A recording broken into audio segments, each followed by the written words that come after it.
စိတ်ပူပန်မှုကင်းအောင်ကျင့်ဆောင်ခြင်းဘုရားမြတ်စွာရဲ့အဓိကဟောကြားဆုံးမတဲ့တရားတော်များကိုလိုက်နာကျင့်သုံးခြင်းဟာစိတ်ပူပန်မှုတွေပျောက်ကင်းအောင်ကျင့်ဆောင်ခြင်းပဲဖြစ်တယ်ပေါ့စိတ်ပူပန်မှုတွေကြောင့်မို့လို့လောကလူသားတွေဟာချမ်းသာဒုက္ခကိုမရနိုင်ပဲရှိနေကြမြည်သည့်လူမျိုးမြည်သည့်နိုင်ငံသားမြည်သည့်ဘာသာဝင်ပဲဖြစ်ဖြစ်စိတ်ပူပန်မှုတွေနဲ့လွှမ်းမိုးနေကြပျော်ရွှင်နေချမ်းမြေ့တယ်ဆိုတာတခါတရံတော့သာရကြပြီအလုံးဟာစိတ်ပူပန်မှုတွေရှိနေကြတယ်အဲ့ဒီစိတ်ပူပန်မှုတွေ stress လို့ခေါ်တယ်ခုခေတ်မှာဒီစကားလုံးကိုတော်အသုံးပြုပြီးတော့ပြောကြစိတ်ဖိစီးမှုတွေစိတ်ပူပန်မှုတွေလူတိုင်းမလူတိုင်းမှာရှိကြဘုရားမြတ်စွာဟောကြားတဲ့စကားတော်နဲ့ပြောမယ်ဆိုလို့ရှိရင်တောကပေါ့လူတွေမှာလူတိုင်းချမ်းသာတဲ့လူရောဆင်းရဲတဲ့လူပါကြီးသူရောငယ်သူပါ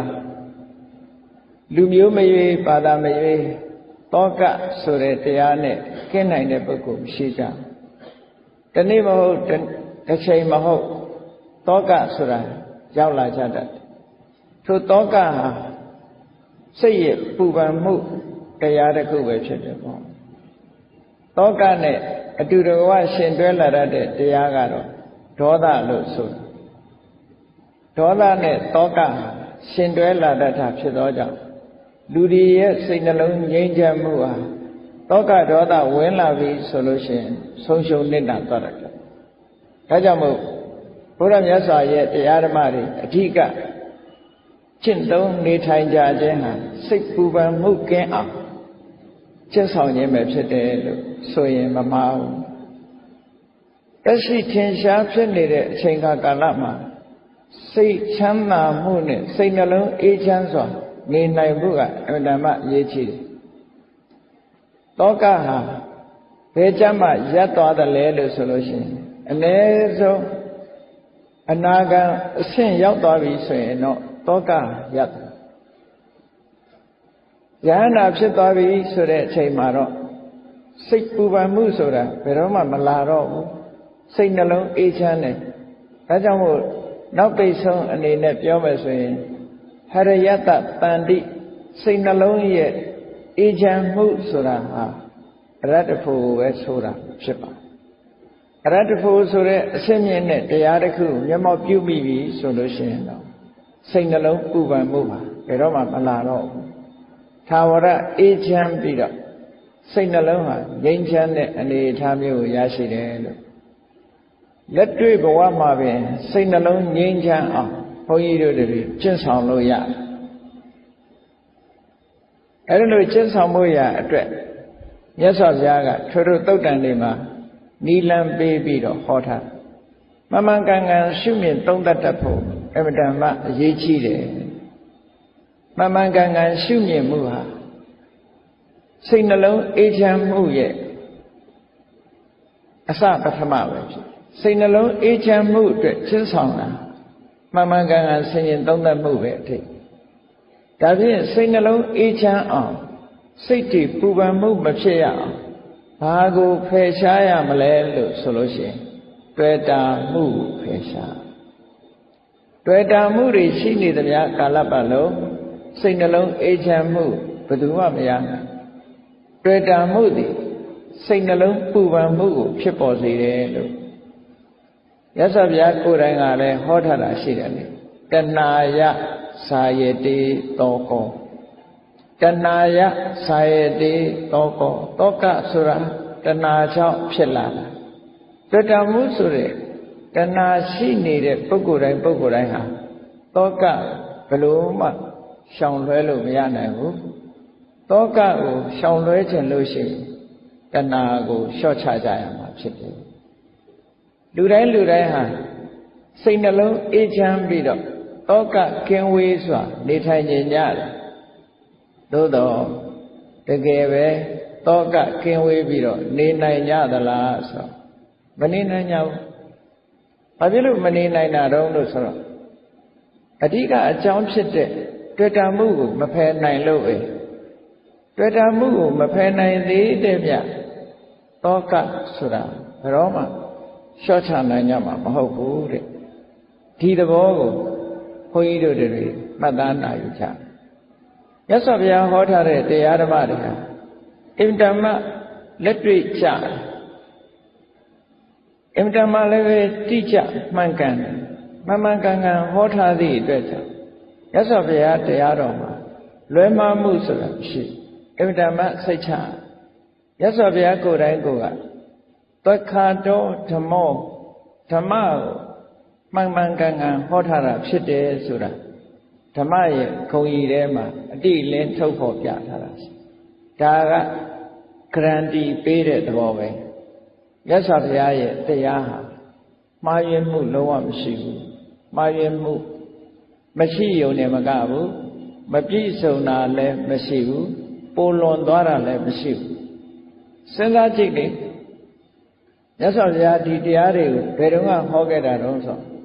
လွန်ခဲ့တဲ့နှစ်ပေါင်း2600ကဟောခဲ့တယ်ဒါမှမဟုတ်ဒီနှစ်တရားဓမ္မပေါ်လာတဲ့နှစ်ဟာဒီတပည့်စကြာတရားဟောတဲ့နှစ်လို့လည်းပြောလို့ရတယ်ဓမ္မပေါ်လာတဲ့နှစ်မြတ်စွာဘုရားအဆုံးအမတွေစတင်ပေါ်လာတဲ့နှစ်အရေးအတွက်ဟာဒီကနေ့ဆိုလို့ရှိရင်နှစ်ပေါင်း2600လို့ဒီလိုပြောနော်နှစ်ပေါင်း2600ရှိသွားပြီအဲ့ဒါလို့နှစ်ပေါင်း2600ကဟောခဲ့တဲ့တရားတွေဟာဒီကနေ့ကြည့်မယ်ဆိုလို့ရှိရင် out of date ဖြစ်သွားတာတခုမှမရှိဘူးနော်ဒီတခြားအရာတွေဆိုလို့ရှိရင်ခေတ်မမီတော့လို့သို့မဟုတ်ဒီအသုံးမကျတော့လို့ဖြစ်လျက်ရတာတွေအများကြီးရှိတယ်။မြတ်စွာဘုရားတရားတော်မှာဒီကနေ့ထိအောင်တစ်လွင်ပြီးတော့မှန်ကန်နေတော့မှရှိတယ်။ဒါဘာဖြစ်လို့လဲလို့ဆိုလုံးဝမှန်ကန်လို့ပဲပေါ့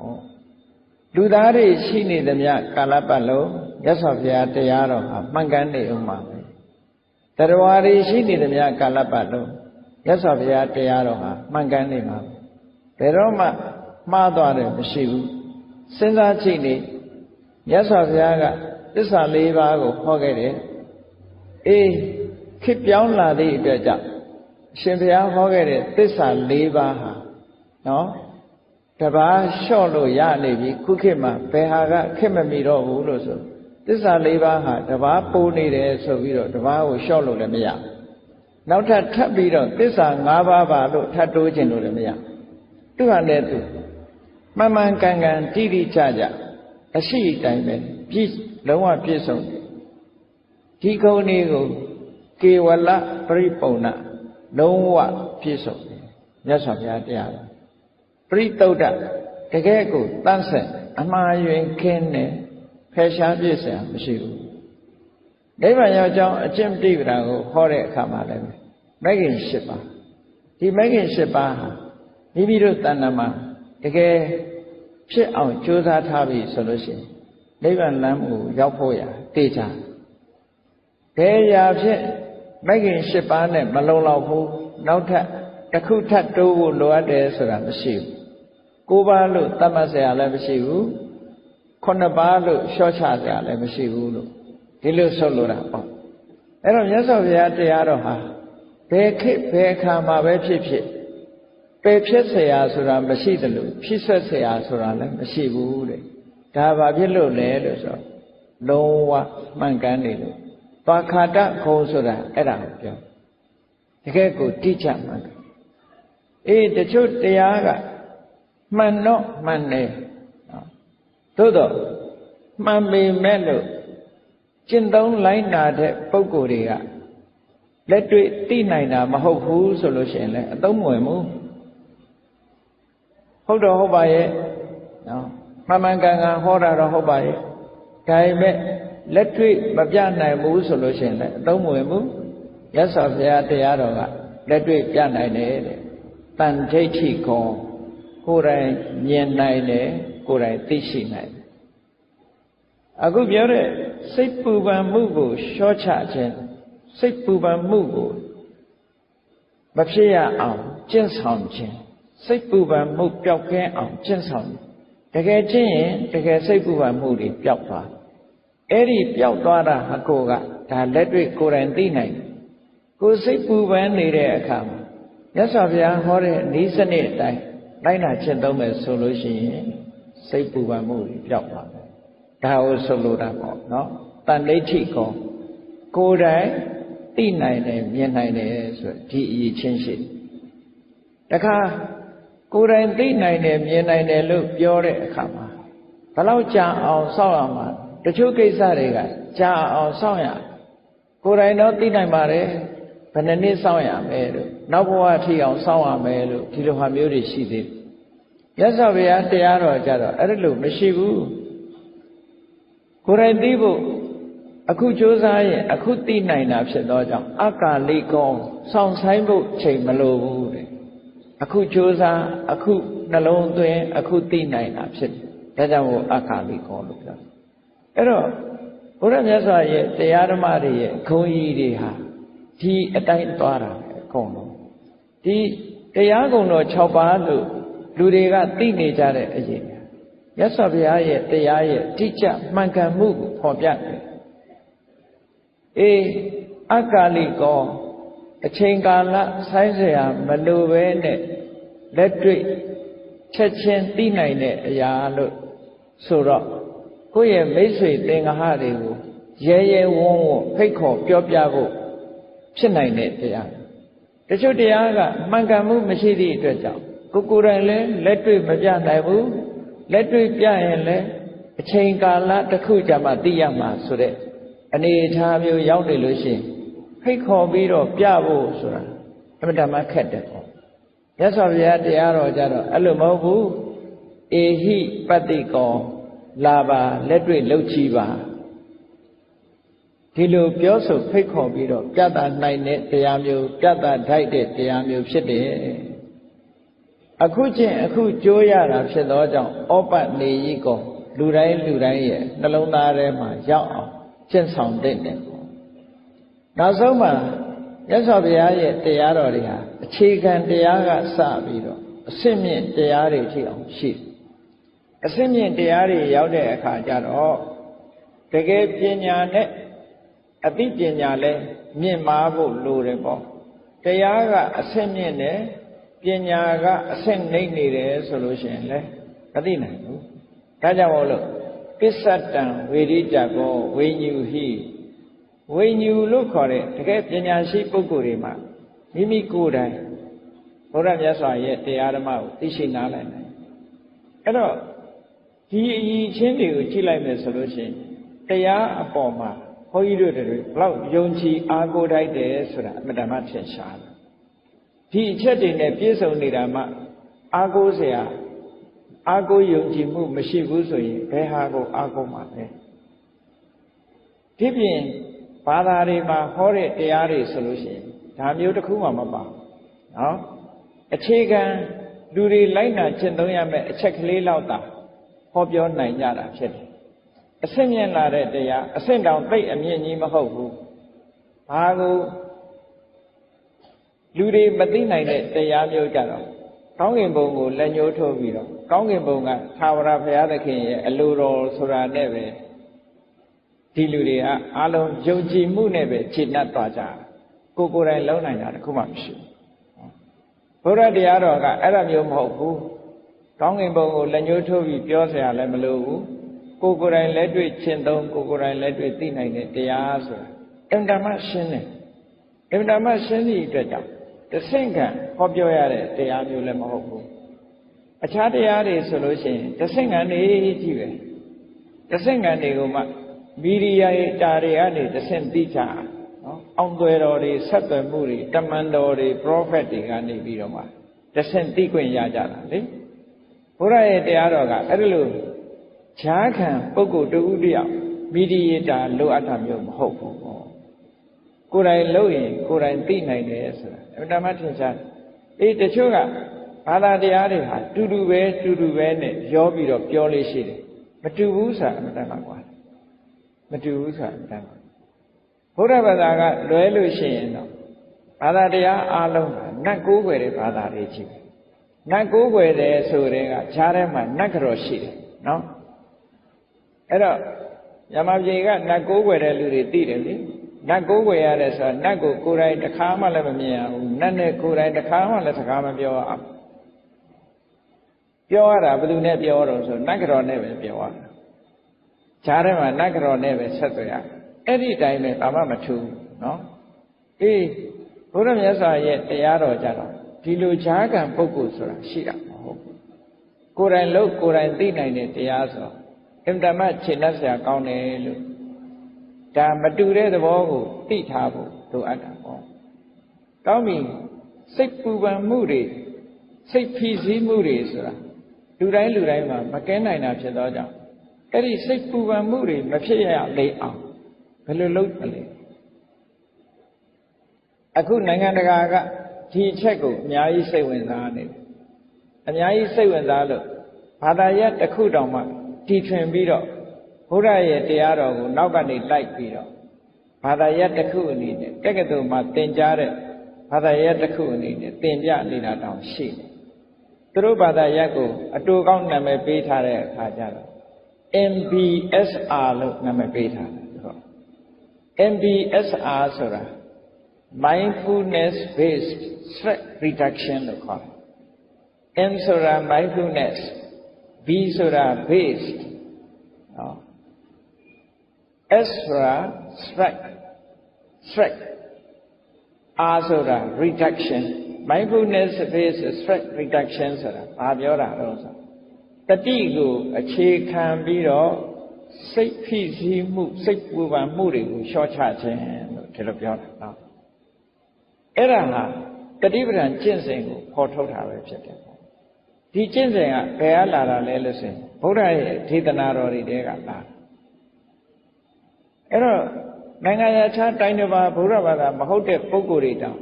ဘုရားမြတ်စွာရဲ့တရားဓမ္မနဲ့ပတ်သက်ပြီးတော့လက်ခံကျင့်သုံးလာမှုတွေဒီကနေ့ရှိအဲ့ဒါတွေကိုလည်းဘုရားကိုယုံကြည်ကိုးကွယ်တဲ့ဘုရားဘာသာဝင်တွေဟာအလှူဒါနလေးလုံးယုံနဲ့သီလလေးဆောက်တည်ယုံနဲ့ဒီလိုကျင့်တတ်ပြီးတော့မနေကြပဲနဲ့အလှူဒါနလည်းလုပ်ရမယ်သီလလည်းဆောက်တည်ရမယ်အခုပြောတဲ့စိတ်ပူပန်မှုတွေကိုလျှော့ချတဲ့လက်တွေ့ကျင့်သုံးကျင့်ဆောင်မှုတွေကိုလည်းလုပ်ဖို့လိုအပ်တယ်အဲ့ဒါမှမြတ်စွာဘုရားရဲ့အဆုံးအမဩဝါဒဟာပြည့်ပြည့်စုံစုံဖြစ်တယ်ပေါ့အေးဒါကြောင့်မို့ဒီစိတ်ပူပန်မှုကိုလျှော့ချအောင်ကျင့်မယ်ဆိုလို့ရှိရင်ဘယ်လိုအသိစကျင့်မြတ်စွာဘုရားဟောထားတဲ့သုတ်တန်တစ်ခုကိုခြေခံပြီးတော့ဘုန်းကြီးတို့တွေဒီနေ့ရှင်းပြီးတော့ပြောဘယ်လိုငမ်းမဲ့လို့အရေးကြီးဆုံးမြတ်စွာဘုရားကမဂ္ဂင်၈ပါးဆိုတာလမ်းခင်းပြထားတာရှိနော်လမ်းခင်းပြထားတယ်အားလုံးသိကြတဲ့အတိုင်းမဂ္ဂင်၈ပါးဆိုတာဟာ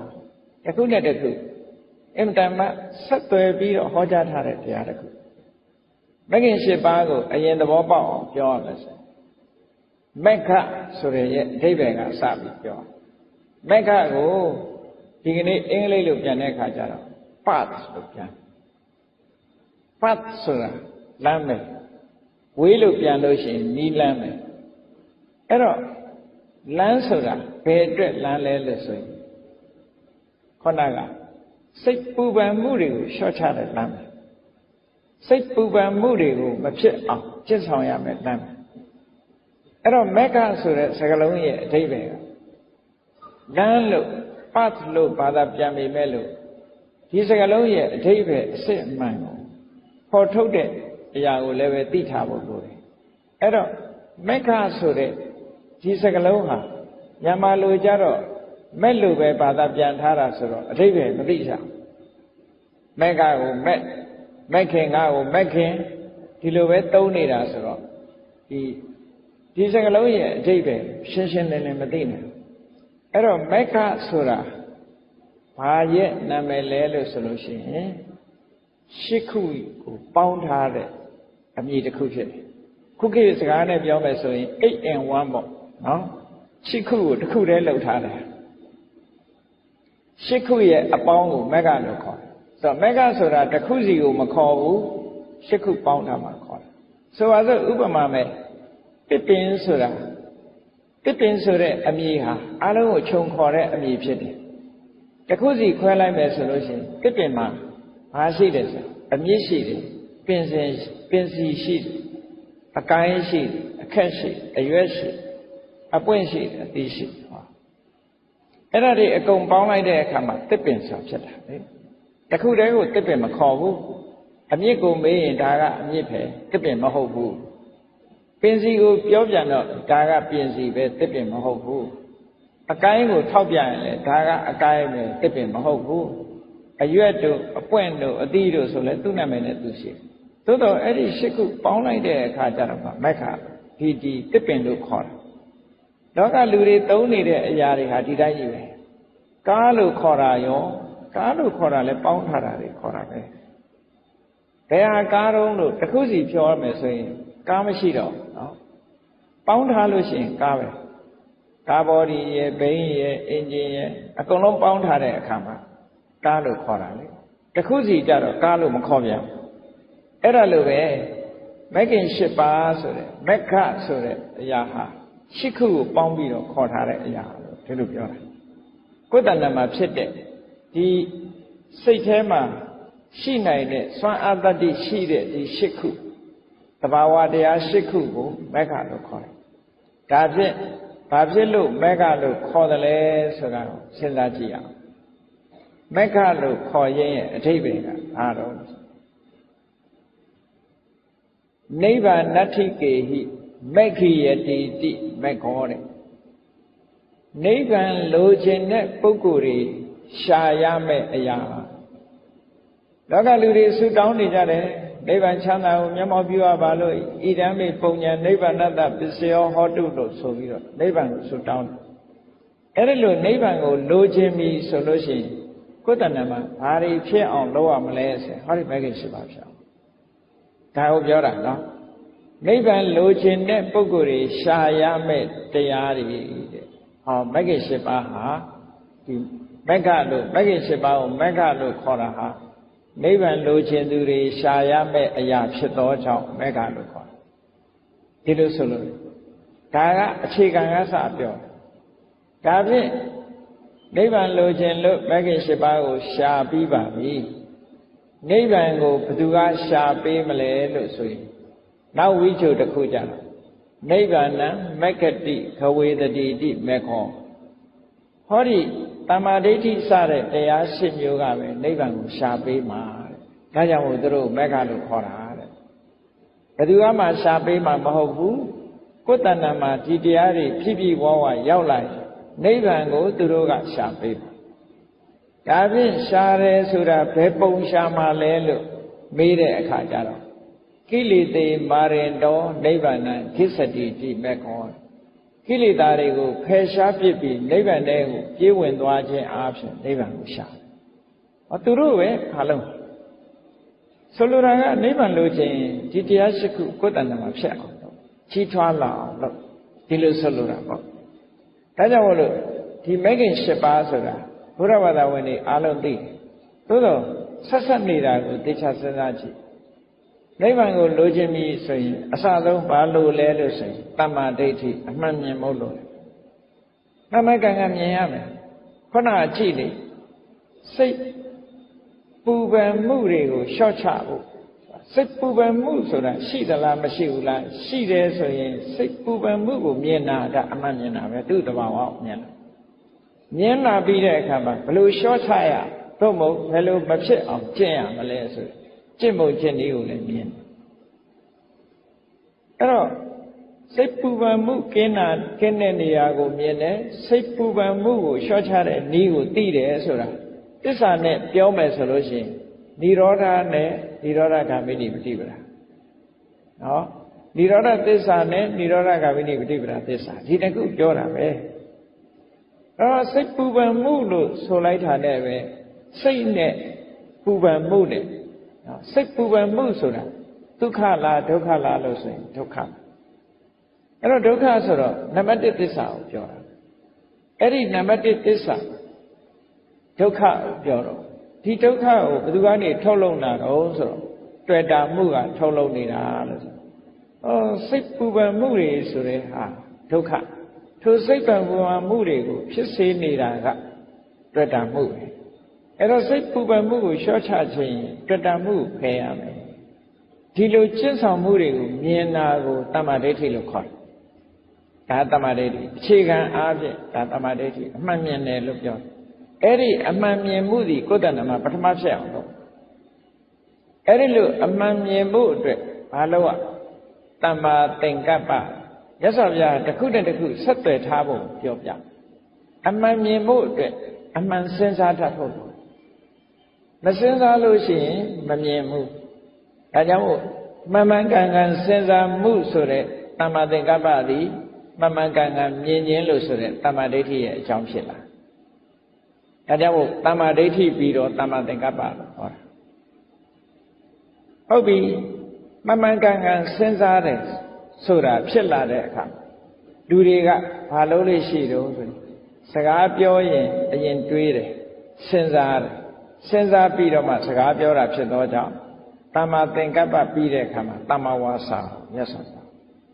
အကြောင်းမဲ့သူစင်ញင်အားဆင်တာမဟုတ်ဘူးတစ်ခုနဲ့တစ်ခုဆက်သွယ်ထားနော်နမစင်တာဟာကိုစင်ញင်တယ်လို့အမတ်တမဲ့ဆင်လိုက်တာမျိုးမဟုတ်ဘူးဒိဋ္ဌိရှိရှိဆင်ထားတယ်လို့ဆိုလို့နော်လုပ်ငန်းသဘောအရစီစဉ်ထားတာလူတွေဟာ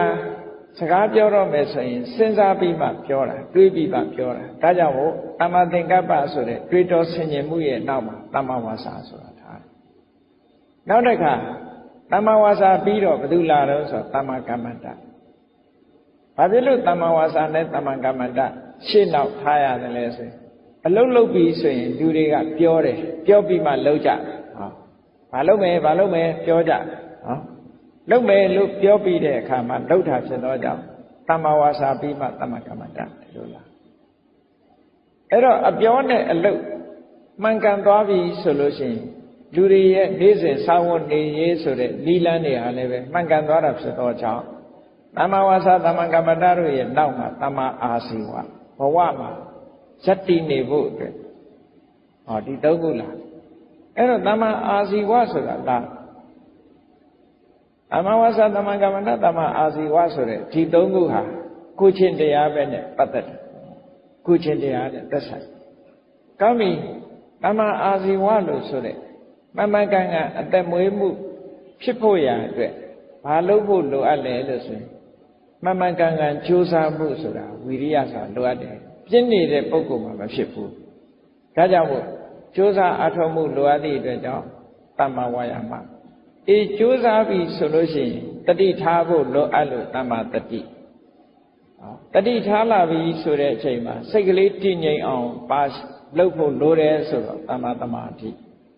အဲ့ဒီတမ္မာသမာဓိရှိပြီဆိုမှတမ္မာဒိဋ္ဌိတဲ့အမှန်မြင်တယ်ဆိုတာလာပြန်တယ်ဟောဒီရှိခုနဲ့တင်လုံလောက်သွား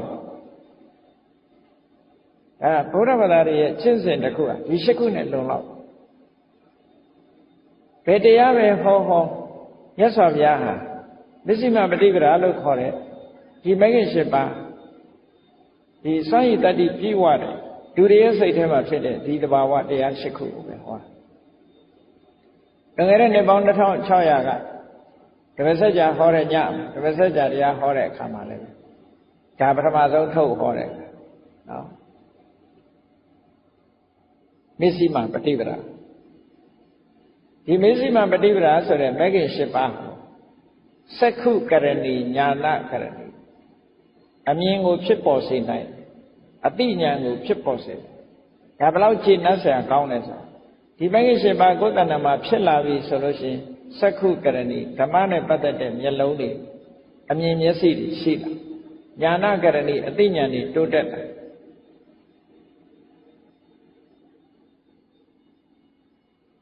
အဘိညာယသံမောရာယနိဗ္ဗာန်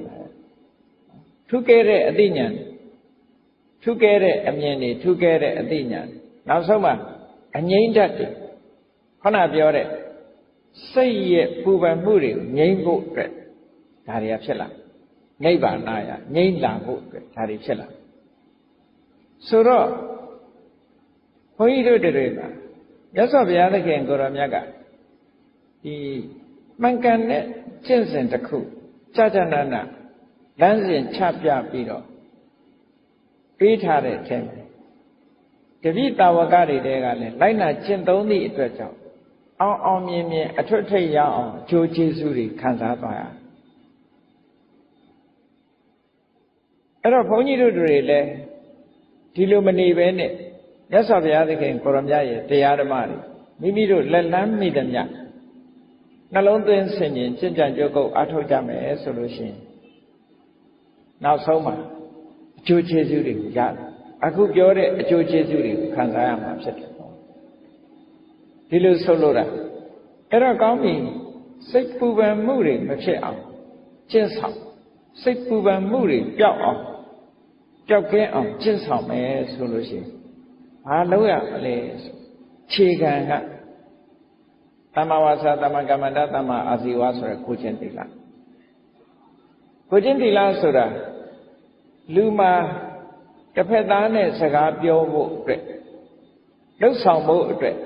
အရေးကြီးတဲ့အချက်နှစ်ခုရှိတယ်။ဘာလို့ဆိုနှုတ်ရည်ကိုယ်ရည်။တဦးနဲ့တဦးပြောပြီဆိုရင်ပြောတယ်လုပ်တယ်ဒီနှစ်ခုဟာဆက်သွယ်မှုနဲ့ပတ်သက်လာစိတ်ထဲဖြစ်တာကိုဒီနေရာမှာမပြောဘူး။အဲ့တော့နှုတ်နဲ့ထုတ်ပြောပြီဆိုတဲ့အခါမှာနှုတ်ကိုစီကံထားဖို့လိုအပ်တယ်။တမ္မာဝါစာဆိုတာနှုတ်ကိုစီကံထားတာလူတွေကပြောကြတယ်ပါဇက်ဆိုတာတဲ့ထမင်းစားဖို့နဲ့စကားပြောဖို့ထားတာမဟုတ်ဘူးလားဆိုဟုတ်တာပေါ့နော်ပါဇက်ကဘာလောက်ထားတယ်ဆိုထမင်းစားဖို့ရဲ့စကားပြောဖို့ဒီတစ်ခုဟုတ်ပြီထမင်းစားဖို့ဆိုတဲ့အခါမှာစားကြင်ဟာတွေရှောက်စားရင်ရောကျမကြီးမထိခိုက်ဘူးလားထိခိုက်တယ်ပါဇက်ကလည်းပဲပြောကြင်ဟာတွေရှောက်ပြောမယ်ဆိုလို့ရှိရင်မထိခိုက်ပြီဘူးလားထိခိုက်တာဒါကြောင့်မို့စားခြင်းဟာတွေစားလို့လည်းမဖြစ်ဘူးပြောခြင်းဟာတွေပြောလို့လည်းမဖြစ်ဘူးစိကံထားဒီလိုဆိုလို့အဲ့ဒီနှုတ်ကိုစိကံထားတာကိုပဲတမ္မာဝါစာလို့ခေါ်တာဘယ်လိုစိကံချက်တွေထားတော့ဆိုလိမ့်မပြောဘူးမှန်ကနာကိုပဲပြောတယ်နော်လိမ့်မပြောဘူးမှန်တာကိုပဲပြောတယ်ခုံးမတိုက်ဘူးတူးနဲ့တူညင်ညွတ်အောင်ပဲပြောတယ်ဆဲရဲတိုင်းထွာကျမ်းသောစကားကိုမပြောဘူးယဉ်ကျေးတိမ်မွေးစွာပြောတယ်တရားလက်လွတ်စကားတွေကိုမပြောဘူးအကျိုးရှိတဲ့စကားကိုသာပြောမယ်ဟောဒါနှုတ်ရဲ့စိကံချက်အဲ့ဒါဆိုရင်တမ္မာဝါစာအခြေခံကောင်းသွားသမ္မာကမ္မတဆိုတာလည်းပဲကိုယ်ဒီလက်ရောက်လုပ်တဲ့အခါမှာနော်သူများအသက်ကိုယ့်ရဲ့လုပ်ရကြောင့်တစ်ဖက်သားအသက်ဆုံးရှုံးသွားတာမျိုးမဖြစ်စေရတစ်ဖက်သားပစ္စည်းဥစ္စာတွေဆုံးရှုံးသွားတာမျိုးမဖြစ်စေတစ်ဖက်သားစိတ်ထိခိုက်သွားအောင်မလုပ်အောင်ဟောသုံးခုပဲအာနာတိပါဒအရိဏဒါနကာမေတုမိစ္ဆာစာဟောတရားရှောင်လိုက်လို့ရှိရင်တမ္မာကမ္မန္တဖြစ်အဲ့ဒီပြောခဲ့တဲ့ဒီဝစီဒုစရိုက်၄မျိုးကာယဒုစရိုက်၃မျိုးပေါင်းလိုက်တော့9ခုအဲ့ဒီ9ခုနဲ့အသက်မွေးဝမ်းကြောင်းမလုပ်ဘူးဆိုလို့ရှိရင်တမ္မာအာစီဝဒါလို့ဆိုလို့နော်အဲ့ဒါဟာမဂ္ဂင်၈ပါးဖြစ်တဲမှာအခြေခံ၃ခုရပါဒါစတင်လုပ်တဲ့အခါနံပါတ်1သီလဝိတုဒ္ဓိနှုတ်ကိုစီကံထားတယ်ကိုယ်ကိုစီကံထားတယ်နှုတ်စီကံကိုယ်စီကံတိုင်းနေ့စဉ်အသက်မွေးမှုအတွက်ဆောင်ရွက်တယ်ဟောဒါဆိုလို့ရှိရင်သီလဝိတုဒ္ဓိတမ္မာအားဖြင့်လုံခြုံသွားပြီယဟန်တန်ဃာတွေကြတော့ဘုန်းကြီးတွေယဟန်တွေကြတော့ကြီးတဲ့ပို့တယ်ကြီးတဲ့ပို့သွားလူ့ကြောင့်နေအနေနဲ့ကဒီလောက်ဆိုလုံလောက်သွားနော်လုံလောက်သွားဒါကိုချင်းသီလပုံမှာခြေခံလိုက်ဘယ်ရာပဲလှုပ်ကိုယ့်ရဲ့အခြေခံဆိုတာရှိရတစ်ခုခုပေါ်မှာယက်တိပြီးတော့မှလုပ်လို့ရသီလအားလုံးအတွက်အခြေခံတစ်ခုပဲပေါ့မဂ္ဂင်၈ပါးကိုကျင့်မယ်ဆိုလို့ရှိရင်သီလအခြေခံအခြေခံဖြစ်တဲ့သီလကိုအရင်စောင့်ကြည့်ကြအဲကြောင့်မို့စိတ်ရဲ့ပူပန်မှုတွေကို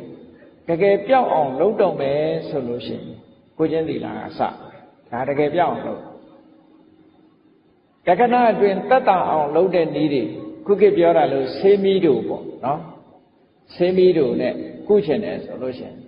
မြတ်စွာဘုရားဟောတဲ့တရားကိုနှလုံးသွင်းရုံအမှန်နှလုံးသွင်းဆင်ခြင်ရုံနဲ့တော့တည်ငါအေးချမ်းသွားနိုင်တယ်မြတ်စွာဘုရားတရားတော်ဟာစနစ်တကျအခုတွေးအခုပြောက်ဆိုပါတော့တောကဖြစ်နေတယ်တစုံတစ်ခုဆုံးရှုံးသွားလို့တောကဖြစ်တယ်ဆွေတဲ့မျိုးတွေကနော်မိမိတို့ခင်မင်ရတဲ့ပုဂ္ဂိုလ်တူဒုက္ခရောက်လို့ဆုံးမသွားလို့တောကရောက်ရတယ်ဆိုတဲ့အခါမှန်မှန်ကန်ကန်တွေးလိုက်လေဆုံးရှုံးရလေခြင်းလို့စဉ်းစားနေမယ်ဆိုရင်တောကပိုးလာအော်အရာခတ်သိမ်းဟာတက်ရှိတက်မဲ့ဘယ်အရာမှမမြဲဘူးအလုံးဟာဒီနေ့ကိုသိဆုံးကြရတာပဲဘဝဆိုတာကံပေးသမျှနေရတာဒုက္ခနဲ့သူပဲလို့တွေးကြည့်လိုက်ပါအခုတွေးအခုတက်တာပါအဲ့ဒါလို့မတွေးလို့ရှိရင်မတက်တာဒါစိတ်ပူပန်မှုကိုချွတ်ချတဲ့နည်းတစ်ခုကိုယ်မှာတန်ဖိုးရှိတဲ့ပစ္စည်းတစ်ခုပျောက်သွားတယ်ဖြစ်ရလေခြင်းလို့စိတ်ထဲမှာယူကျုံမရဖြစ်နေလို့ရှင်တောကတွေစိတ်ပူပန်မှုတွေညားလာအဲ့ဒါလို့မတွေးပဲနဲ့ဟိုဘဝဆိုတာဒီပစ္စည်းကိုငါပိုင်တယ်ဆိုတာတခဏပစ္စည်းသင်္ခါရလူသင်္ခါရငါကရင်လည်းပစ္စည်းဆွန့်လိုက်ရတာပဲပစ္စည်းကတော့လည်းငါ့ကိုဆွန့်သွားတာပဲဘယ်ရာမှမမြဲဘူးလို့မြတ်စွာဘုရားဟောထားတာပဲမမြဲတဲ့နောက်မှာတောကဖြစ်နေလို့အပူပဲလို့စဉ်းစားလိုက်တာနဲ့ဟောပူပန်မှုကပျောက်ဒါမြတ်စွာဘုရားကိုယ်တိုင်ကလည်းပဲဒီနည်းကိုဟောတာဘုရားသုံးတဲ့စကားလုံးနဲ့ပြောရမယ်ဆိုရင်ယံကိစီဘူတံသင်္ခတံဘာလောကဓမ္မတံဝတ္တမာပလုဇီတိနေတံဌာနံဝိသတိမြတ်စွာဘုရားဟောအကြောင်းတရားတွေကစုပေါင်းပြီးတော့ဖန်တီးထားတဲ့အရာတစ်ခုမပြတ်ရအောင်မပြောက်ရအောင်ဘယ်သူတတ်နိုင်ပါလဲတဲ့ဘယ်သူမှမတတ်နိုင်ဘူးမဖြစ်နိုင်ဘူးကံကုဋ္ဌထလဘ္ဗဒီအခြေအနေမျိုးကိုငါမှဘာလုပ်နိုင်ပါလဲဘာတတ်နိုင်မှာဗမာတွေလည်းပြောတယ်ရှိတယ်ဗမာလိုကံကုဋ္ဌထလဘ္ဗဆိုဘာတတ်နိုင်မှာလဲနော်မတတ်နိုင်ဘူးမတတ်နိုင်တာကိုမတတ်နိုင်တဲ့သဘောကိုဆင်ញင်စဉ်းစားလိုက်ရင်တောကရော့သွားတာဒီလိုဆိုလိုတာပေါ့နော်ဒါကတည်ငါအားဖြင့်ပြည့်ငြိမ်းမှုအတွက်ဆိုင်ရာအကြောင်းလေးတစ်ခုနဲ့ဖြည့်ရှင်းတဲ့နည်းစနစ်ကိုပြောခုနထာဝရဖြည့်ရှင်းခြင်းပြီဆိုရင်တော့သီလကစပြီးတဲ့အခါမှာသီလဝိတ္တုဖြစ်ပြီးစိတ်ဒီကိုချင်းတရားကောင်းလာပြီဆိုဒီကိုချင်းတရားကောင်းတာဘာအတွက်လဲလို့ဆိုရင်သီလဝိတ္တုဒီစိတ်တဝိတ္တုဖြစ်ဖို့အတွက်ပဲသီလဝိတ္တုမှမရှိဘဲနဲ့စိတ်တဝိတ္တုဖြစ်ဖို့ဆိုတာအခြေအနေမပေးဘူးသီလရဲ့အခြေအနေကိုကြည့်လိုက်ကိုယ်တိုင်ကိုချင်းသီလနဲ့ပြေဝတဲ့ပုဂ္ဂိုလ်ကိုသီလကိုဆင်ញင်ကြည့်လိုက်တဲ့အခါဘာဖြစ်စိတ်ထဲမှာနှလုံးမသားမရမဖြစ်ဘူးကြည်နူးတယ်စိတ်ထဲမှာဝမ်းသာအဝိပတိတာရစိတ်ဆင်းရဲတာမဖြစ်ဘူးငါးပါးသီလလုံလို့ငါးပါးသီလလုံတယ်လို့တွေးလိုက်တာနဲ့စိတ်ဆင်းရဲမှုဆိုတာမဖြစ်ဘူးစိတ်နှလုံးဟာကြည်သာနေတယ်အဲ့ဒီစိတ်နှလုံးကြည်သာမှုသည်ပံမောက္ခဝမ်းမြောက်ဖို့ပဲဝမ်းမြောက်မှုဖြစ်စေပံမောက္ခဝမ်းမြောက်မှုကပီတိလို့ဆိုတဲ့နှစ်သက်ကျေနပ်မှုကိုဖြစ်စေပီတိဆိုတဲ့နှစ်သက်ကျေနပ်မှုကပတ္တတိလို့ခေါ်တဲ့ကိုယ်စိတ်ငြိမ်းချမ်းမှုကိုဖြစ်စေပတ္တတိဆိုတဲ့ကိုယ်စိတ်ငြိမ်းချမ်းမှုသည်ဒုက္ခလို့ခေါ်တဲ့ချမ်းသာကိုဖြစ်စေဒုက္ခလို့ဆိုတဲ့ကိုယ်ချမ်းသာမှုစိတ်ချမ်းသာမှုရလာလို့ရှိရင်စိတ်တည်ငြိမ်မှုလို့ဆိုတဲ့တမာရီကိုဖြစ်စေတယ်။ဩစိတ်တဝိတ္တုဆိုတာတမာရီကိုပြောတာ။စိတ်ကလေးငြိမ်လာတယ်ဆိုတဲ့ပုဂ္ဂိုလ်တရားမှာချမ်းသာမှာမချမ်းသာဘူးဆိုစိတ်မငြိမ်ဘူးလေ။မကောင်းမှုဒုစရိုက်တွေလှုပ်ထားတဲ့ပုဂ္ဂိုလ်တရားဟာပူပန်နေရတဲ့အတွက်ကြောင့်ခုနပြောတာတွေဆုံးရှုံးတယ်။ပြန်တွေးလိုက်တိုင်းစိတ်မချမ်းသာဖြစ်တယ်။စိတ်မချမ်းသာဖြစ်တဲ့အတွက်ကြောင့်ဝမ်းမြောက်မှုဆိုတာကင်းမဲ့တယ်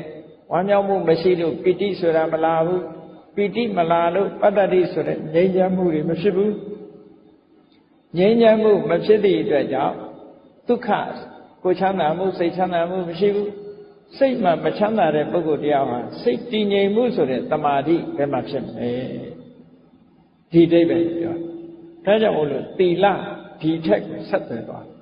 ပဋိစ္စသမုပ္ပါဒ်လို့ပဲသူကလည်းဆက်သွယ်မှုတွေရှိတယ်လို့ဒီလိုပြောတာနော်ဆက်သွယ်နေဒါကြောင့်မို့လို့မဂ္ဂင်၈ပါးထဲမှာတမ္မာဝါစာတမ္မာကမ္မန္တတမ္မာအာဇီဝဆိုတဲ့ကိုချင်းသီလဘယ်ကိုဥတည်သွားတာလဲဆိုတမာတိကိုဥတည်သွားတမာတိရသွားပြီဆိုလို့ရှိရင်စိတ်တဝိတ္တုဆိုတာဖြစ်လာတယ်ပေါ့စိတ်ကလေးစင်ကြယ်တယ်လို့ပြောတာဟာစိတ်တည်ငြိမ်မှုကိုပြောတာစိတ်တဝိတ္တုဆိုတာတမာတိကိုပြောတာတဲ့ကဲတမာတိကဘယ်နှမျိုးရှိတုံးလို့ဆိုရင်စာပေကျမ်းကအများစုမှာပြောလို့ရှိရင်တမာတိကို2မျိုးပဲပြောတယ်ဥပ္ပစာရတမာတိနဲ့အပ္ပနာတမာတိအပ္ပနာတမာတိဆိုတာအတူချုပ်ပြောရလို့ရှိရင်စံတရားရထားတဲ့အခါမှာအာယုန်နဲ့ကိုစိတ်ကိုညှိမြုပ်ထားနိုင်တဲ့တမာတိမျိုးဖြစ်လို့အပ္ပနာတမာတိသန္တာတမာတိလက်စိတ်ဖို့စိတ်ရလာလို့ရှိရင်လည်းပဲအာယုန်နိဗ္ဗာန်ဆိုတဲ့အာယုန်ထဲမှာစိတ်ဟာမြုပ်သွားလို့မြုပ်ထားလို့အပ္ပနာတမာတိလို့ခေါ်တယ်အဲ့ဒီသံတို့မဖို့တို့တဲ့အနိကမှာရှိတဲ့တမာတိမျိုးကြတော့ဥပ္ပစာရတမာတိလို့ခေါ်တယ်အဲ့ဒီတမာတိ2မျိုးလုံးကိုစိတ်တဝိတ္တုလို့ဒီလိုပြောတာဒါကဝိပဿနာကျင့်စဉ်နဲ့မဆိုင်မဲနဲ့အောင်မြင်တဲ့အဓိပ္ပာယ်နဲ့ပြောတဲ့စကားလုံးဥပ္ပစာရတမာတိအပ္ပနာတမာတိ2မျိုးသည်စိတ်တဝိတ္တုအဲ့ဒီထဲမှာနောက်ထပ်ထပ်ဖြည့်မယ်ဆိုလို့ရှိရင်ဘာဖြစ်ရမလို့ဆိုခဏိကတမာတိလို့ခေါ်တယ်ခဏိကတမာတိဆိုတာဝိပဿနာနဲ့ပတ်သက်လာတဲ့ဖြစ်ပေါ်လာတဲ့တမာတိတရားကိုအနိစ္စလက္ခဏာကိုဖြစ်ခိုက်ကလေးကိုရှုပြီးတော့ရှုတဲ့အခိုက်ကလေးမှာတည်ငြိမ်သွားတဲ့တမာတိချုပ်ခိုက်ကလေးမှာရှုတဲ့အခိုက်လေးမှာတည်ငြိမ်သွားတဲ့တမာတိဖြစ်တိုင်းဖြစ်တိုင်းချုပ်တိုင်းချုပ်တိုင်းရှုနိုင်သွားပြီဆိုလို့ရှိရင်ဖြစ်ခိုက်ကလေးမှာဖြစ်လိုက်တယ်ချုပ်ခိုက်ကလေးမှာဖြစ်လိုက်တယ်ဖြစ်တိုင်းဖြစ်တိုင်းချုပ်တိုင်းချုပ်တိုင်းဒီတမာတိလေးကစင်စစ်မပြတ်ဖြစ်သွားပြီဆိုလို့ရှိရင်ဒါခဏိကတမာတိလို့ခေါ်တယ်ခဏကလေးတစ်ခါတည်းဖြစ်တဲ့တမာတိကိုခဏိကတမာတိခေါ်တာမဟုတ်ဘူးနော်အင်အားရှိလာတယ်ဆိုစင်စစ်မပြတ်မမြဲတဲ့သဘောတွေကိုဆင်ញင်စဉ်းစားတဲ့အခါမှာဖြစ်ခိုက်ကလေးကိုလည်းသိဖို့အတွက်စိတ်ကလေးဟာငြိမ်သွားတယ်ချုပ်ခိုက်ကလေးဆိုတဲ့အာယုံလေးပေါ်မှာလည်းစိတ်ကလေးကငြိမ်သွားတယ်ဖြစ်ခိုက်ချုပ်ခိုက်တိမ်တန်ကြရေထိအောင်ဒီတမာတိကဇက်တိုက်ဖြစ်နေတယ်ဆိုရင်သူကလည်းအင်အားကောင်းတဲ့တမာတိတစ်မျိုးဖြစ်လာတယ်လို့ဒီလိုပြောအဲ့ဒီခဏိကတမာတိဟာနာဟိခဏိကတမာတိဝိနာဝိပဿနာနာမသံဘဝတိတဲ့ခဏိကတမာတိမပါဘဲနဲ့ဝိပဿနာမဖြစ်ဘူးဆိုတော့ခဏိကတမာတိဆိုတာဝိပဿနာတမာတိကိုပြောတာလို့ပြောရင်လည်းရတယ်နော်အပ္ပနာတမာတိဥပ္ပစာရတမာတိတို့ဆိုတာကသမထတမာတိတွေကိုပြောတာသမထကျင့်စဉ်ကရတဲ့တမာတိတွေကိုပြောအပ္ပနာတမာဥပ္ပစာရတမာတိနဲ့အပ္ပနာတမာတိကသမထကျင့်စဉ်နဲ့သက်ဆိုင်ခဏိကတမာတိဆိုတာဝိပဿနာနဲ့သက်ဆိုင်တယ်ဝိပဿနာဉာဏ်နဲ့ရှင်တွဲလာတဲ့ဒီတမာတိဟာဒလဆက်ရှုမှတ်နိုင်လာပြီဆိုတဲ့အခါမှာသူကအင်အားတွေကောင်းလာစင်စစ်မပြတ်ဖြစ်ဟောစင်စစ်မပြတ်ဖြစ်သို့တော့ဖြစ်ခိုက်ကလေးတွေမှာဖြစ်တာဖြစ်တော့ကြောင့်အားလုံးစုလိုက်တဲ့အခါစင်စစ်မပြတ်ဖြစ်နေတာဖြစ်တော့ကြောင့်အင်အားရှိတဲ့တမာတိတစ်မျိုးဖြစ်လာတယ်အဲ့ဒီခဏိကတမာတိမပါဘဲနဲ့ဝိပဿနာမဖြစ်ဘူးတဲ့ဝိပဿနာဖြစ်နေရင်လည်းပဲခဏိကတမာတိနဲ့တွားနေတာလို့ဒီလိုမှအဲ့တော့ခဏိကတမာတိရရင်လည်းစိတ်တဝိတ္တုဖြစ်တယ်လို့ဒီလိုဆိုလိုတာပေါ့အဲ့တော့သီလဝိတ္တုစိတ်တဝိတ္တုဒီတစ်ခုရလာပြီဆိုတဲ့အခါကျတော့မှကိုယ့်ကိုယ်ဆင်ញင်သုံးသပ်ရတာကိုယ်ခန္ဓာကိုယ်ကြီးကိုဆင်ញင်သုံးသပ်တယ်ဒီအဆင့်ကိုရောက်မှာနော်ကိုယ်ခန္ဓာကိုယ်ကြီးကိုကြည့်လိုက်မယ်ဆိုလို့ရှိရင်လူတိုင်းကိုယ့်ကိုယ်ကြည့်လိုက်ကြည့်တဲ့အခါရုပ်ခန္ဓာကိုယ်ကြီးရှိမဟာဘုတ်၄ပါးနဲ့ကြည်ဆောင်ထားတဲ့ရုပ်ခန္ဓာကိုယ် မဟာဘုတ်၄ပါးနဲ့တိဆောက်ထားတဲ့ယုတ်ခန္ဓာကိုယ်ကြီးအေးမဟာဘုတ်၄ပါးဆိုတာတဘာဝကိုပြောမယ်ဆိုလို့ရှိရင်နော်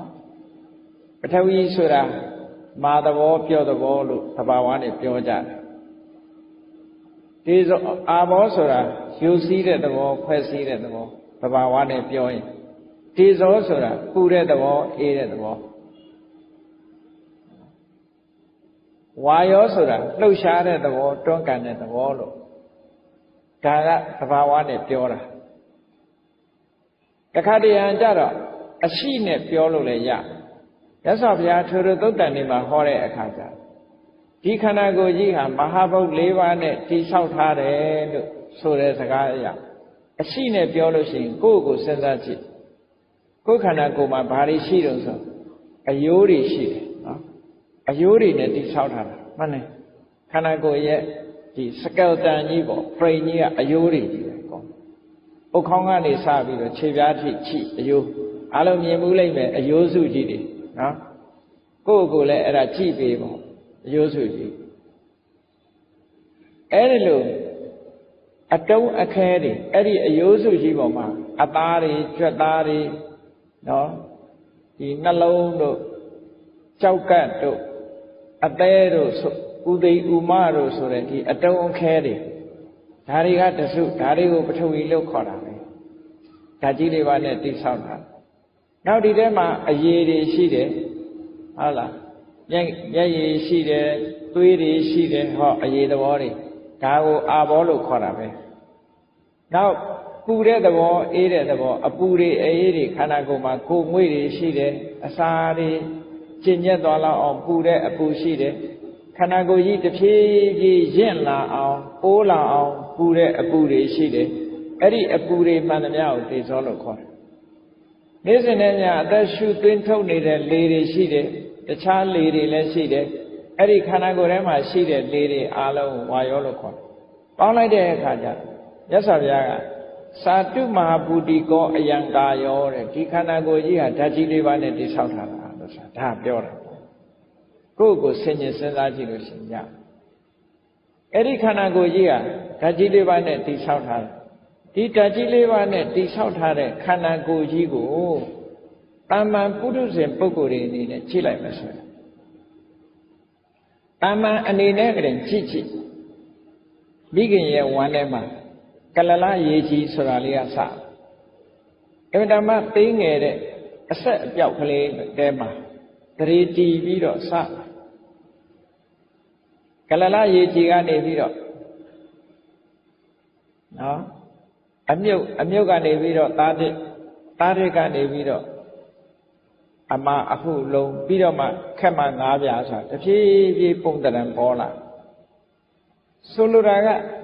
ခန္ဓာကိုယ်ကြီးဖြစ်ပေါ်နေတာကိုလည်းပဲလူတွေသိကြတယ်ဆရာဝန်တွေဆိုရင်တော့ပိုသိတာပေါ့နော်လက်တွေ့သင်ကြားနေရတဲ့အခါမှာပိုသိတာမန်ပုဂ္ဂိုလ်တွေလည်းပဲအမှတ်တမဲ့နေရင်သာမသိတာပါလူရဲ့ခန္ဓာကိုယ်ကြီးဟာရှုပ်ခန္ဓာကိုယ်ကြီးကကြည့်သေးလေးကနေပြီးတော့တဖြည်းဖြည်းကြီးလာတဖြည်းဖြည်းကြီးလာစတင်ဖြစ်လာတာကိုအာစယလို့ခေါ်တယ်အာစယအပစယပါစယဆက်လက်ပြီးတော့ဖြစ်တယ်မွေးဖွားလာတဲ့နောက်ကြလဲကြည့်မွေးလာတော့ကသေးသေးလေးရဲ့ခမင်းမုံငါတေးစာတွေစားပြီးတော့ကြီးလာလိုက်တာဟောဒါယုတ်ခန္ဓာကိုယ်ကြီးရဲ့သဘောနောက်ဆုံးကြတော့ဘာဖြစ်လဲဆိုဒီယုတ်ခန္ဓာကိုယ်ကြီးသေလို့ရေပြုတ်ပလိုက်ရတယ်မိတကြိုလိုက်ရတယ်ဟောဒါလည်းတွေ့ကြတယ်အဲ့တော့တမ္မာပုထုဇဉ်ပုဂ္ဂိုလ်တွေအနေနဲ့ဒီယုတ်ပိုင်းဆိုင်ရာကြီးရဲ့ဖြစ်လာတာကိုလည်းပဲမြင်လို့ရတယ်နောက်ဆုံးပြတ်သွားပြီးတော့မြေမြုပ်တင်းညိုလိုက်ရလို့ပျက်စီးသွားတဲ့အနေအထားမျိုးတွေလည်းမြင်နေရတော့ဒီယုတ်ခန္ဓာကိုယ်ကြီးကိုမမြဲဘူးလို့ပြောဖို့ရအမှန်တမ်းလွယ်ဒီယုတ်ခန္ဓာကိုယ်ကြီးပေါ်မှာတွေ့တာမှုတွေနော်ကိပြတ်ဖို့ဆိုတာဖြစ်နိုင်အမှန်တမ်းဟုတ်မစင်စားမဆင်ခြင်ရင်သာလူတွေကတကယ်စဉ်းစားဆင်ခြင်ကြည့်မယ်ဆိုတော့ဖြစ်လာတာလည်းသိရတယ်ပျက်စီးသွားတာလည်းမြင်နေရတယ်မျက်စိနဲ့တည်းပဲမြင်နိုင်တာဖြစ်သောကြောင့်ဒီယုတ်ခန္ဓာကိုယ်ကြီးရဲ့မမြဲမှုသဘောတွေဟာဓမ္မထင်ရှားတယ်ဒီလိုဆိုလိုတာနော် ဒီအတုတဝါတုတ်တံမှာမြတ်စွာဘုရားဒီလိုဟောတယ်ဒီယုတ်ခန္ဓာကိုယ်ကြီးပေါ်မှာညှင်းငွေ့လာကြတဖြည်းဖြည်းနဲ့ကြီးလာပြီးတဖြည်းဖြည်းနဲ့အိုသွားတယ်နော်တဖြည်းဖြည်းနဲ့အိုသွားပြီးနောက်ဆုံးမှသေဆုံးသွားတယ်ပြစ်လိုက်ရတယ်ဟောဒါတွေကိုကြည့်ပြီးဒီယုတ်ခန္ဓာကိုယ်ကြီးပေါ်မှာညှင်းငွေ့ဖို့တွေ့တာမှုတွေကင်းပြတ်ဖို့ဖြစ်ဖို့လွယ်တယ်ဒါဖြင့်ဖြစ်ဖို့ခက်နေတာကဘာတော့လို့ဆိုလို့ရှိရင်အသိစိတ်ကလေးပေါ်မှာကြတော့လူတွေကဖြစ်တာပြက်တာကိုမမြင်နိုင်ကြဘူးမမြင်နိုင်သည့်အတွက်ကြောင့်အသိစိတ်ကလေးနဲ့ပတ်သက်လာတဲ့အခါကျတော့တွေ့တာမှုတွေအလွန်ကြီးတယ်မငြင်းငွေ့နိုင်ကြဘူးဟုတ်တယ်လူတွေကရုပ်ပေါ်တာငြင်းငွေ့တာစိတ်ပေါ်ကြတော့မငြင်းငွေ့မငြင်းငွေ့လို့ရေပေါ်ရအပြင်ပြောမယ်ဆိုလို့ရှိရင်လူတွေမှာသေသွားလို့ရှိရင်ဒီဝိညာဉ်ကောင်လေးအသိစိတ်လေးတို့ဟာမျိုးဝိညာဉ်ကောင်လေးဟာဒီခန္ဓာကိုယ်ထဲကထွက်သွားပြီးတော့နောက်ဘဝဝင်စားတယ်လို့တောင်ယူဆကြတယ်လေခါဝရမြဲတဲ့အရာလို့ဒီလိုထင်ကြတာဒါအများထင်တာကိုမြတ်စွာဘုရားပြောအဲ့ဒီစိတ်လေးပေါ်မှာညှင်းငွေ့တာကိုမညှင်းငွေ့နိုင်ကြဘူးတဲ့တတ္တဝါတွေဟာတွေ့တာမှုတွေအားကြီးကြတယ်လူတွေကကိုယ်စိတ်ကိုပြောကြငါစိတ်ဟောဒီလိုတွေ့တာမှုတွေအားကြီးပြီးတော့စိတ်လေးကအိုသွားတာလည်းမရှိဘူးနော်စိတ်လေးမှာရုပ်တရမရှိသည့်အတွက်ကြောင့်ခေါင်းဖြူတာလည်းမတွေ့ရသွားကျိုးတာလည်းမရှိဘူးဒါကြောင့်မို့လို့စိတ်ကလေးပေါ်မှာမငြင်းငွေ့ကြဘူး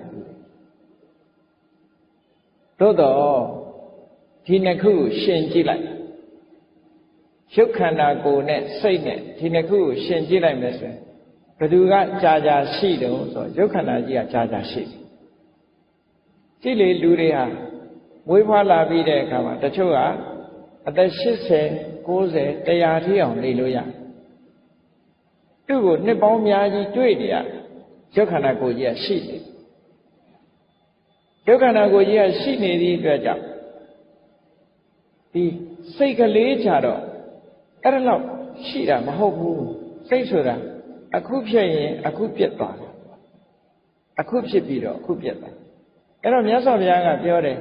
ရုပ်ခန္ဓာကိုယ်ကြီးပေါ်မှာတွေ့တာရင်တွေ့တာမယ်ဆိုရင်တော်သေးတယ်တဲ့ဘာဖြစ်လို့လဲဆိုတော့ရုပ်ခန္ဓာကိုယ်ကြီးက10နှစ်အနှစ်20အနှစ်30အနှစ်40အနှစ်50 60 100တွေ့နေရတယ်စိတ်ကလေးကြတော့အဲ့ဒါလောက်တောင်တွေ့တာမဟုတ်ဘူးတဲ့အခုဖြစ်ပြီးအခုပြတ်သွားနေ့အခါမှာဖြစ်တဲ့စိတ်ကညပါမလာဘူးညဖြစ်တဲ့စိတ်ကနေပါမလာဘူးဟောဘာနဲ့ဥပမာတူတော့ဆိုရင်စိတ်ဟာမြောက်နဲ့အလားတရံတူတယ်မြောက်ဆိုတဲ့ကောင်ကတစ်ပင်ပေါ်မှာရောက်လို့ရှိရင်အငြိမ်မနေဘူးဒီတစ်ကိုင်းလှမ်းကိုင်းလိုက်ဟိုတစ်ကိုင်းဆွဲလိုက်ဒီတစ်ကိုင်းလွတ်လိုက်နဲ့တစ်ကိုင်းတစ်ခုလွတ်လိုက်နောက်တစ်ကိုင်းတစ်ခုဆွဲကိုင်းလိုက်နဲ့ဒီလိုတနေ့ကုန်ရောက်ရခတ်နေတဲ့သရဝါတကောင်အဲ့ဒါမျိုးလိုပဲစိတ်ဟာလည်းပဲဒီတိုင်းပဲတဲ့ဒီအာယုံတစ်ခုကိုလှမ်းကင်လိုက်နောက်အာယုံတစ်ခုကိုပြောင်းလိုက်ဒီအာယုံတစ်ခုကိုလွတ်လိုက်နောက်အာယုံတစ်ခုကိုပြောင်းလိုက်တဲ့မြင်တဲ့အာယုံနောက်လိုက်လိုက်ကြားတဲ့အာယုံနောက်လိုက်လိုက်အနံ့ရတဲ့အာယုံနောက်လိုက်လိုက်အရသာအာယုံနောက်လိုက်လိုက်တဲ့စိတ်တွေအမျိုးမျိုးပြောင်းလဲပြီးတော့အခုတစ်မျိုးအခုတစ်မျိုးဖြစ်နေတဲ့စိတ်တွေတဲ့အဲ့ဒီသဘောကိုကြည့်မယ်ဆိုလို့ရှိရင်စိတ်ဟာဘယ်လိုမှဒီကြာရှည်တဲ့အရာမဟုတ်သည့်အတွက်ကြောင့်စိတ်ကိုငါရဲ့အတ္တသာဝရလို့မဆွဲလန်းနိုင်ဘူးတဲ့ဒီအချက်ကိုကြည့်မယ်ဆိုလို့ရှိရင်လုံးဝကိုဆွဲလန်းနိုင်တဲ့အရာမဟုတ်ဘူးလို့ဒီလိုဆင်ញင်သုံးသပ်မှုကိုပြောတာအဲ့ဒါလို့ရှင်းရှင်းလင်းလင်းကြီးမြင်လာအောင်မြတ်စွာဘုရားကဘာကိုနှလုံးသွင်းရမလဲစိတ်နဲ့ယုံနဲ့ကွဲကွဲပြားပြားသိလာပြီးတဲ့နောက်မှာအကြောင်းတရားတွေကိုဆင်ញင်သုံးသပ်ပေးဖို့ပဋိစ္စသမုပ္ပါဒ်ကိုမြတ်စွာဘုရားဆင်ញင်သုံးသပ်ပါတဲ့ဒါကဝိပဿနာကျင့်စဉ်တစ်ခုကိုကျင့်တဲ့အခါမှာသီလဝိတ္တုတိစိတ်တဝိတ္တုတိပြီးတဲ့အခါမှာယုံနဲ့နံကွဲတာကနာမရူပပြိစေတာဒိဋ္ဌိဝိတ္တုတိလို့ခေါ်တယ်ဒိဋ္ဌိဝိတ္တုတိပြီးတဲ့အခါအကြောင်းတရားအကျိုးတရားကိုဆင်ញင်နိုင်တဲ့အကြောင်းတရားတွေကိုသိနိုင်တဲ့ပစ္စယပရိက္ခ အဲ့ဒီညာရလာမှကင်္ခာဝိကရဏဝိတုဒ္ဓိလို့ဆိုတဲ့တန်တရားတွေကိုကင်းရှင်းသွားစေနိုင်တဲ့စင်ကြယ်မှုမျိုးရလာနိုင်အဲ့ဒါကိုရဖို့ရအတွက်ပဋိစ္စသမုပ္ပါဒ်ကိုဆင်ញင်စဉ်းစားပါတဲ့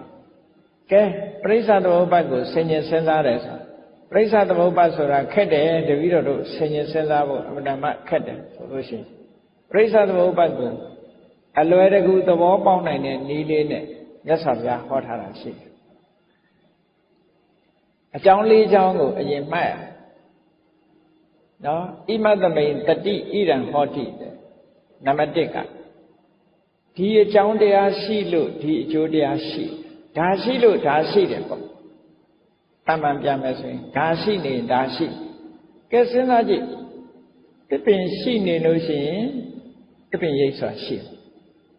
တစ်ပင်ကိုခုတ်ပြလိုက်ရင်တစ်ပင်ရိပ်ဟာရှိပါအောင်မရှိဘူးတစ်ပင်ရှိနေရင်တစ်ပင်ရိပ်ရှိတယ်အခုကြည့်တရားစစ်မီးရှိနေတဲ့များကလည်းပတ်လုံးအလင်းရောင်ရှိတယ်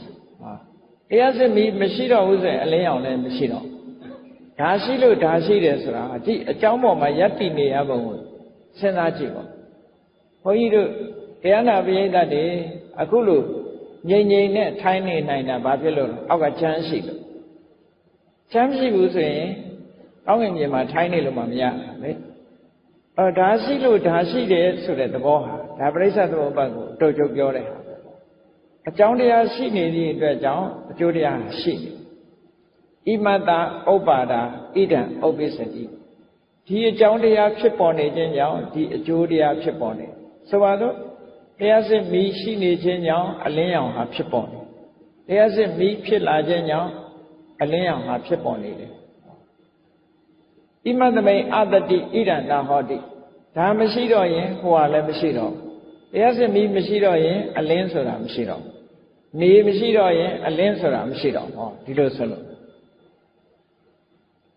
ဣမတနိရောဓဣဒံနိရောဓတိဒါချုပ်သွားလို့ရှိရင်ဟိုဟာလည်းချုပ်ဟောတရားစစ်မီးပြတ်တောက်သွားတယ်ဆိုရင်အလင်းရောင်မှပြတ်တောက်သွားတယ်ဒီသဘောကိုပြောတာနော်အကြောင်းနဲ့အကျိုးဆိုတာတစ်ခုနဲ့တစ်ခုဆက်ဆက်ပြီးတော့မိတွဲနေရတဲ့သဘောကိုပြောပြတယ်ပရိစ္ဆေသမုပ္ပါဒ်ဆိုတာချင်းညို့အဖြစ်ဒါပဲဒီအကြောင်းလေးခုနဲ့ပြောတာနော်အဲ့တော့ကိုယ့်ကိုယ်ဆင်ញင်စဉ်းစားကြည့်ဖို့ပရိစ္ဆေသမုပ္ပါဒ်နဲ့ဆင်ញင်စဉ်းစားကြည့်ဖို့မြတ်စွာဘုရားဒီလိုဟောတာပရိစ္ဆေသမုပ္ပါဒ်အပြည့်စုံအလုံးကိုသိနေကြတာအဝိဇ္ဇာပစ္စယသင်္ခါရသင်္ခါရပစ္စယဝိညာဏအဖြစ်ဘက်ကတည်းအချုပ်ဘက်ကကြည့်တဲ့အခါကျတော့အဝိဇ္ဇာခြုံငိမ့်သွားလို့ရှိရင်သင်္ခါရခြုံငိမ့်သွားတယ်ဆိုချုပ်ဘက်ကနေပြောတာဒါရှိလို့ဒါဖြစ်လို့ဟိုဟာဖြစ်ရတယ်ဆိုတာအဖြစ်ဘက်ကဒါမရှိတော့ရင်ဟိုဟာမရှိတော့ဘူးဆိုတာချုပ်ပဲနော်ကဲပရိစ္ဆေသမုပ္ပါဒ်ကိုအရာစကားနဲ့နားလည်အောင်ရှုမြင်သုံးသပ်တတ်ဖို့ပြောရမယ်ဆိုလို့ရှိရင်အဝိဇ္ဇာဆိုတာဘာလဲလို့ဆိုစာလို့ပြီးလို့ပြောနေရင်ခက်နေလို့ဆိုတော့မခက်အောင်ဘယ်လိုပြောမလဲဆိုလုတ်တဲ့နာနဲ့မလုတ်တဲ့နာမသိတာအဝိဇ္ဇာနော်ဘဝမှာကိုယ့်ကိုယ်များလုတ်တဲ့နာကိုလုတ်တဲ့တယ်လို့မလုတ်တဲ့နာကိုမလုတ်တဲ့ဘူးလို့ဒီလိုသိတယ်လို့မအောင်မိတ်နော်လုတ်တဲ့နာနဲ့မလုတ်တဲ့နာကိုမသိဘူးမသိသည့်အတွက်ကြောင့်မလုတ်တဲ့နာကိုလုတ်တဲ့တယ်လို့ထင်တယ်လုတ်တဲ့နာကြတော့မလုတ်တဲ့ဘူးလို့ထင်တယ်ထင်သည့်အတွက်ကြောင့်လုတ်တဲ့နာကိုမလုတ်ဖဲနေတယ်မလုတ်တဲ့နာကြတော့လုတ်ပြီးတယ်ဆိုတာဖြစ်တယ်ပေါ့အဲ့ဒါဟာဘာလို့ဆိုအဝိဇ္ဇာစာလို့ပြောမယ်ဆိုရင်အမှန်တရား၄ခုကိုမသိတာအဝိဇ္ဇာဒုက္ခကိုမသိဘူးဒုက္ခဖြစ်ကြောင်းတရားကိုမသိဘူးဒုက္ခချုပ်ငြိမ်းမှုကိုမသိဘူးဒုက္ခချုပ်ငြိမ်းရာနိလန်းကိုမသိဘူးဆိုတာမသိခြင်းလေးခုဒါကသိပညာရှုထောင့်ကနေပြောမယ်ဆိုရင်လူတယောက်ယောဂဖြစ်ယောဂကိုမသိဘူးဒုက္ခကိုမသိတာနဲ့ယောဂမသိတာတူတူပဲဒီယောဂဘာကြောင့်ဖြစ်တယ်လို့မသိတာနဲ့ဒုက္ခသမုဒယကိုမသိတာတူတူပဲဒီယောဂပျောက်မှုကိုမသိတာဒုက္ခនិရောဓမသိတာနဲ့တူတူပဲပျောက်မဲ့ဆေးဝါးနိလန်းကိုမသိတာဒုက္ခនិရောဓဂါမိနိမသိတာနဲ့တူတူပဲဒီလိုဆိုလို့တာနော်အင်တာမမြတ်စွာဘုရားဟောတဲ့တရားလူသားတွေအတွက်အ Emdama Yushin, Tudo, Mimokete. Habilu Mamian Ledusin. Yado Abi, Tatuariha, Tatitam Senya, came in to Mamina. A mandament that they want an idea seat. Nanga so that a duty from movie, mandament need to a job. Yushin need all like Kakani at the ball. They call me, do the Riha. Don't get a boa, low ten, below ten, Madiga Jabu. Madidi, Madiro Bapiel, low below ya, low. Kauna le low down, Kauna le low. Ero, Madira got away, low below ya, low Tenkara, Tilusura, no? Hobby, low lying, the Sassura, Lara Valley, a Judicua of Chilla. Low below ya, low light, low light, a Judicu Portella. Tenkarabisa, Winyana, Mawadaku, Sapula. Adisai, Three Asa. Three Salaitane, two net trepelare, Yudi Nani, Palade, Winyana Bisia, Namaruba. Oh, Yudi Nani. Yudi Nania, Chitwala de Kajaro. Jonani Pala Visuria, Yonani, Chitwala de Pari Chidons. Satwe ye in Ayadi Pala. Namaruba Bisia, Talai. Satwe in Ayat, Patakushi, Chaukushi. Salu Mamadai, Kumyamalu, Yellow, Nakau, Naye, Nakau, Layaye. Go ye, say, Yasi Nana, Laya, go say. Erago, Talai, the Nado call. Jonani Dema, Papa Laro, Yasi Balare, Nabalare, Nakau Balare, Laya Balare, Go Balare, Seipa. Get Yasi Balaro Bajet. Yesi Balaro, Yinzia Ayonet Setuela. Na Balaro, Atanet Setuela. Nakam Baro, Ananet Setuel. Leia Baro, Yadanet Setuel. Kanago Bala de Kajaro. A tea dui Ayonet Setuel. Say Balaro, a dui Ayonet Setuela. Oh, Yamega Ayonet Setuela, Valley. Lusura di Diamond. Era o Piora. Setuel Mu Ya Lara. Tala Nabisia, Pado Ione Titula. Yasine, Sen, Nane, Adan, Layane, Ayada, Nakone, and Nayane, Ayada, Kanagone, Tidri. Adisene, Tisia, Ayo, Daria Satuela. Satuela de Kajaro, Bafilis. Ayo ne patate, a tree choni ya. Kangamu Pioja Pio, a great chonia, Widena, Padabisia, Widena. Tago goes in Ajibo, Homo. Yes, you have me an idea, Pime Ione, Cosine, Southern Miba. Southern Miba, Kama, Kangaja lady, Pola. Gaune Ione Dula Lucian, Sake up Pio Ware, Magaune Ion Bola Lucian, Sake up a Pio. Satame, Kangamu lady, but do need a Kangamu. You need it, I will do it, Bahama. Jonida, I will get.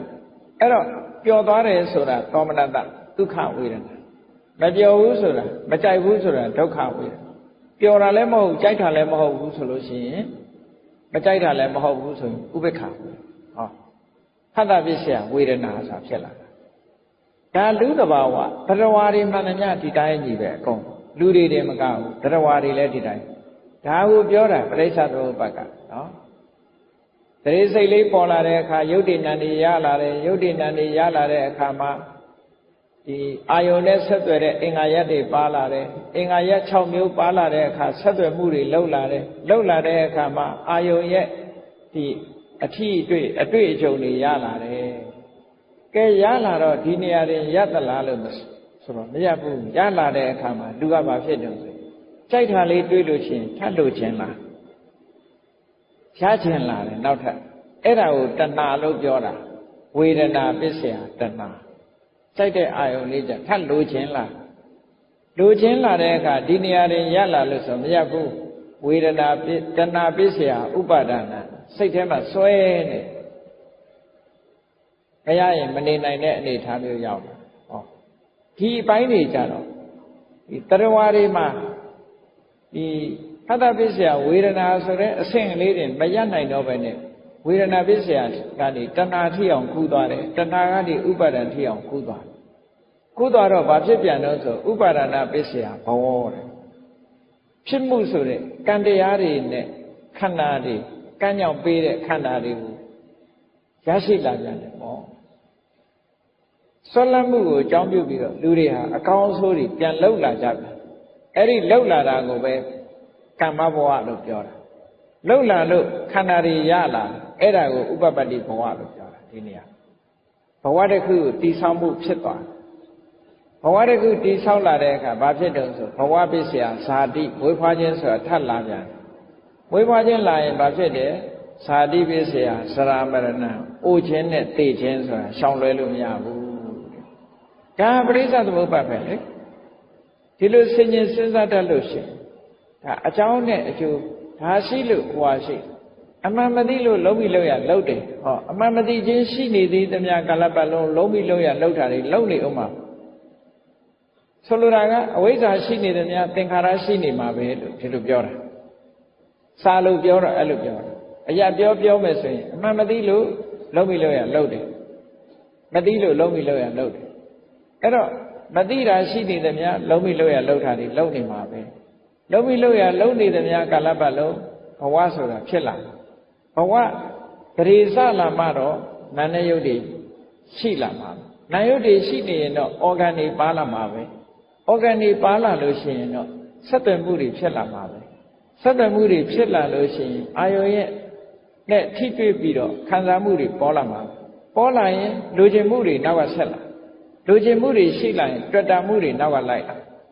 တွေ့တာမှုတွေရှိနေသမျှဘဝမှာကျိုးစားအထောက်မှုဆိုတဲ့ကမ္မဘဝတွေရလာတဲ့ခန္ဓာလို့ဆိုတဲ့ဥပပတ္တိဘဝတွေဖြစ်ဘဝကြီးတစ်ခုကဖြစ်နေဥမှာပဲဒီသဘောတွေကိုပြောတာနော်ဒါပရိစ္ဆသမုပ္ပါဒ်ကိုလက်လန်းနေတယ်လို့ဆင်ញင်စဉ်းစားကြည့်ဘဝဒီတိုင်းဖြစ်နေတာဆိုတာဆင်ញင်စဉ်းစားကြည့်အောင်အဲ့တော့ဆင်ញင်စဉ်းစားကြည့်တော့ဒီလိုစဉ်ဆက်မပြတ်ဖြစ်ပြီးနောက်ဆုံးမှာဇာတိပစ္စယစရမရဏအိုခြင်းသိခြင်းဆိုတဲ့ဒီဒုက္ခနဲ့ပဲဘဝတစ်ခုဟာအဆုံးသတ်တယ်လို့ဆိုတော့ဒါကြီးကိုရပ်ပစ်ခြင်းဘယ်လိုလုပ်ရဒါကြီးကိုရပ်ပစ်ခြင်းနောက်ကြောင်းပြန်ကျင်လိုက်မွေးဖွားတာရှိနေသမျှအိုရာသေးတာရှိမှာအဲ့တော့အိုရာသေးတာမရှိအောင်မလုပ်ရဇာတိမရှိအောင်လုပ်ရမွေးဖွားတာမရှိအောင်ဒါဖြင့်မွေးဖွားတာမရှိအောင်မလုပ်ရကမ္မဘဝဆိုတာမဖြစ်အောင်လုပ်ရကံတရားတွေမဖြစ်အောင်ကမ္မဘဝမရှိရင်မရှိအောင်ဘာကိုဖယ်ရမလို့ဆိုဥပါဒံဖယ်ရဒါဖြင့်ဒီဥပါဒံကိုမဖြစ်အောင်ဘာကိုဖယ်ရမလို့ဆိုတဏှာကိုဖယ်ရဒီလိုဆိုလို့တဲ့အစဉ်လိုက်ဆက်ပြီးတော့သွားတာနောက်ဆုံးမှာအဝိဇ္ဇာမရှိတော့ဘူးဆိုမှ